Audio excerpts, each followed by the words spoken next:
Alright, so today I will be solving the AMC, ooh, that's a nice color, AMC 8, 19, not 76, 87, questions 21 to 25. Guys, we're almost at the end of the week. First question. Suppose n star means 1 over n. Oh, didn't mean to do that. The reciprocal of n. For example, 5 star is equal to 1/5. How many of the following statements are true? So, 3 star, we have to just test out. For this question, we have to test out every single one of these statements, which is really tedious. But, gotta do what we gotta do. 3 star, so I'm testing out I. 3 star, 1/3 plus 1/6 is equal to 1/9. And we know that this is obviously not true because we can't, when we're adding fractions, we can't just add the denominators. And so I is wrong. And if you were to do it out, it will be wrong either way. And then let's look at number 2. 6 star minus 4 star is equal to 2 star. So 1/6, 1/4 is equal to 1/2. This, like the last case here, is also obviously wrong because 6 minus, you can't, when you're subtracting fractions, you can't just subtract the denominators either. And even if you were to do it out correctly, you still won't get 1/2. You would actually get a negative number here. So 2 is wrong, so let's look at 3. 1/2 times 1/6 is equal to 1/12. Now when you're multiplying, this actually works because you just multiply across. 1 times 1 is 1, 2 times 6 is 12, which works. So that means that 3 works. And when you're dividing, 1/10 divided by 1/2 is equal to 1/5. When you're dividing, you have to do the, I hate acronyms, but you have to do key change flip. Keep the 1/10, multiply, change the division to multiply, and flip the 1/2, so it's multiplied by 2. Here we can cross cancel, and this will equal to 1, so equal to 5, so we get 1/5, which means that this last statement, statement number 4, also works. And our answer is that 2 of these statements are true, which is 3 and 4.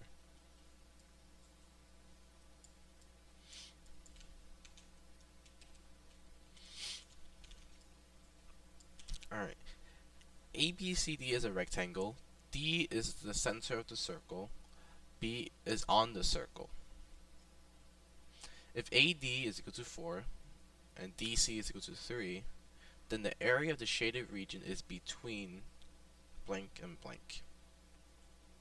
So we want to figure out the area of the shaded region.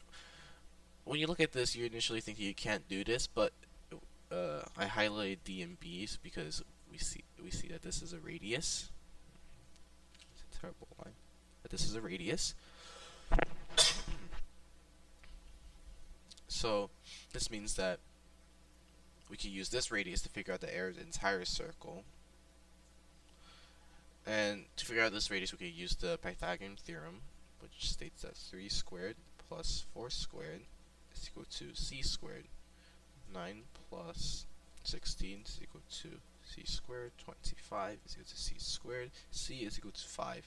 That means that this length here, BD, is equal to 5. And you could also recognize this is Pythagorean triple, 3, 4, 5.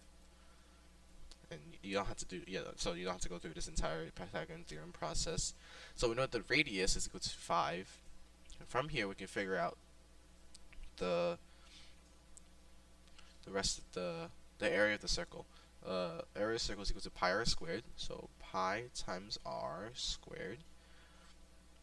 So r squared, 5 squared is 25, so the area of the circle is 25 pi. And we only want a sector of it.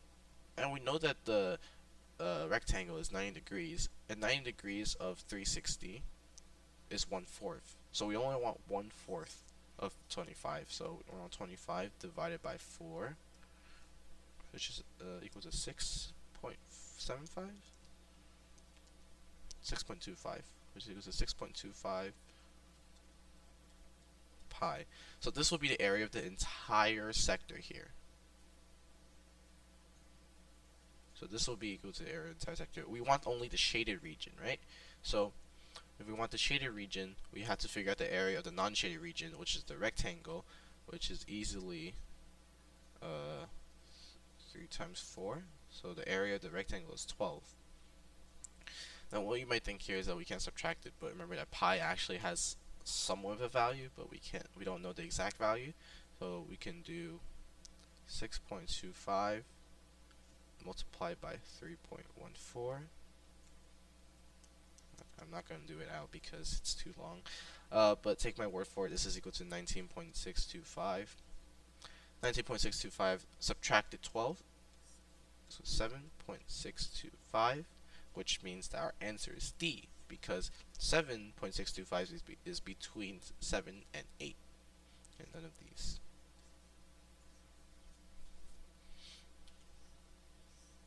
That's a cool geometry problem.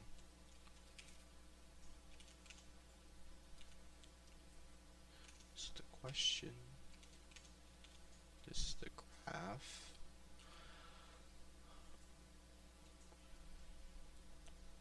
Assume the adjoining chart shows the 1980 US population in millions for each region by ethnic group. To the nearest percent, what percent of the US black population lived in the South? So we want to see how many.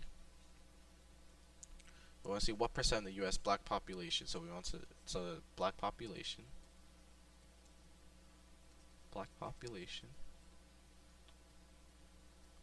and how many of them lived in the South. So we first want to figure out what the total how do you say this? The total number of black people in America in the first. So we want to add up all of this together. From here we get 5 plus 5 plus 15 plus 2. That's equal to 27. So on the bottom, the black population is 27. It's not 27, it's 27 million. Because this entire chart is in the millions. And how many of them lived in the South? And the only one that we can see that 15 million of them live in the South. From here we could deduce that it's not equal to 20, because 15 out of 27 is obviously not 20. It's also not 1/4. 15 is also not 1/4 of 27. It is greater than 1/2, but it's not 80%. So our only answer is D. You could also divide it out, but it gets pretty hairy.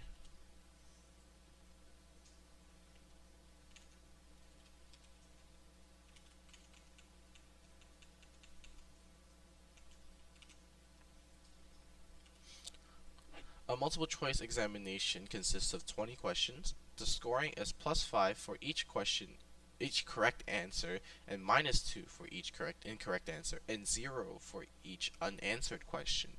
John's score on the examination was 48. What is the maximum number of questions he could have answered correctly? So if we're asked for maximum, for this question, I just guessed and checked. If we ask for maximum, I will start on the max value that we can actually choose and work from there. So 16 correct answers means 16 times 5. So that would mean that he got an 80 on the exam. So he only has 4 questions left. 4 questions, he could have either gotten unanswered or incorrect. But we want to get down to 48. So 80 is pretty far from 48, and 80, if he got the rest of the 4 questions incorrect, he can only subtract 8 points, so he only got 72, which doesn't match with our answer. So he couldn't have gotten 16 correct and gotten a 48 on the exam, which is not it is not possible. The next best is 12. If you got 12 correct, 12 times 5 equals 60. That means that the highest score he's gotten is 60. 60 minus, so we still have 8 questions left. So let's start with that. 60 minus 12 gives us 48. That will mean that if he got a minus 12, 60 minus 12, so from here we can see that 60 minus 12 gives us a 48. Minus 12 means that he's gotten 6 wrong, which makes sense here because he's gotten 12 correct, 6 wrong, and that means that the last 2 questions were unanswered. So this will be, the total here will be 60 over here, 6 incorrect, so this will be 48, because the two questions that he left unanswered, they're worth 0 points, so they don't impact the grade. So, and from this score, from 12 correct, he could have gotten a 48, which makes sense.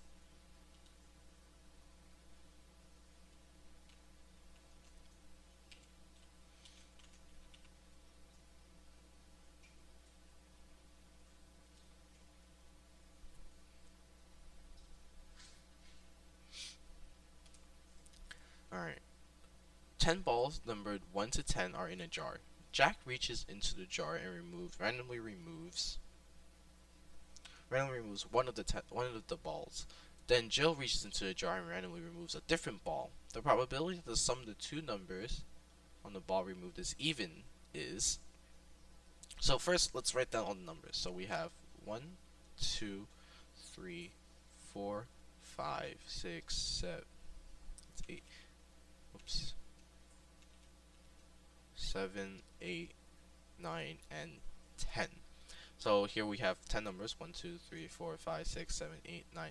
1, 2, 3, 4, 5, 6, 7, 8, 9, 10. Is that right? 1, 2, 3, 4, 5, 6, 7, 8, 9, 10. Yeah, that's correct. So, and then next we have to figure out how do we get a even number. So we know that even plus even, so 2 plus 4 is going to be equal to even, right? So this is even. We also know that okay, so from this we can establish that even plus even is equal to even. Let's try even and odd. Even and odd. So 3 plus 2 is 5, which does not work. So we can't do even and odd. So the only thing we're left with is odd and odd. So let's do 3 plus 5, which is equal to 8, which works. It means that odd plus odd is equal to even. So these are the addition rules that we can work with.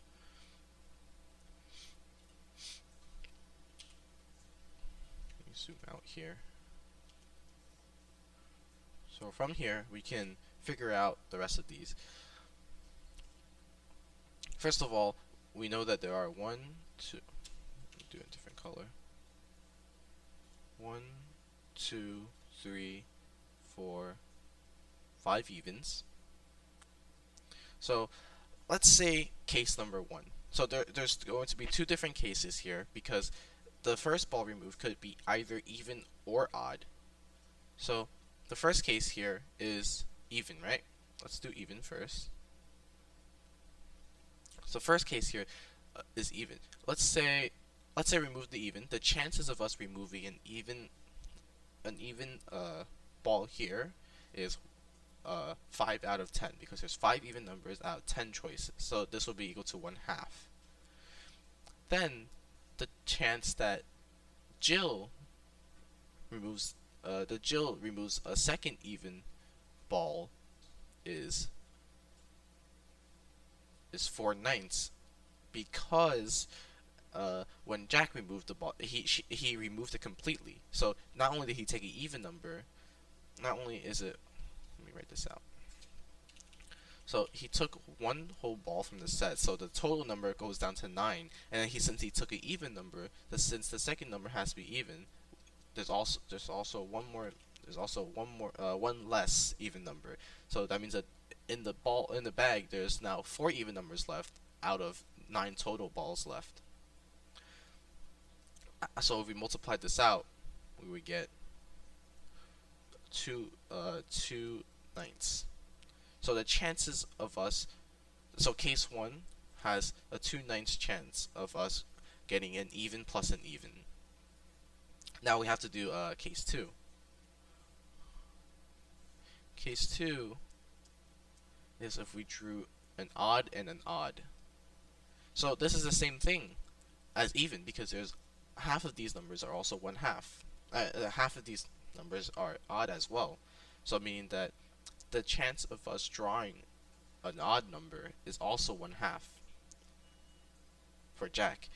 And then after Jack removes this odd number, the chances of Jill reaching in for another odd number is 4/9, because remember, Jack took out an odd number ball earlier, and also took out, and this and then because she took out one, the total is also less than before. So this goes from 10 to 9 and 5 to 4, because there's 4 odd balls left and there's 9 total balls left in the bag.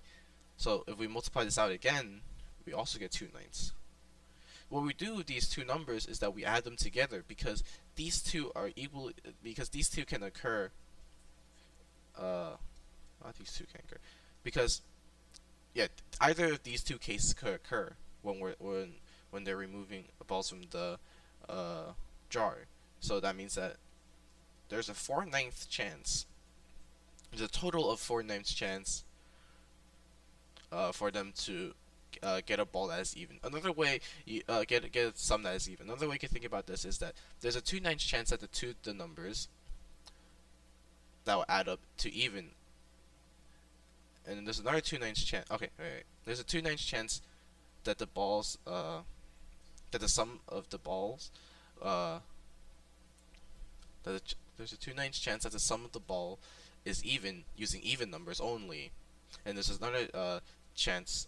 There's another 2/9 chance of the sum being even using odd numbers only. So we add these two probabilities together to get the total probability of being even, which is 4/9.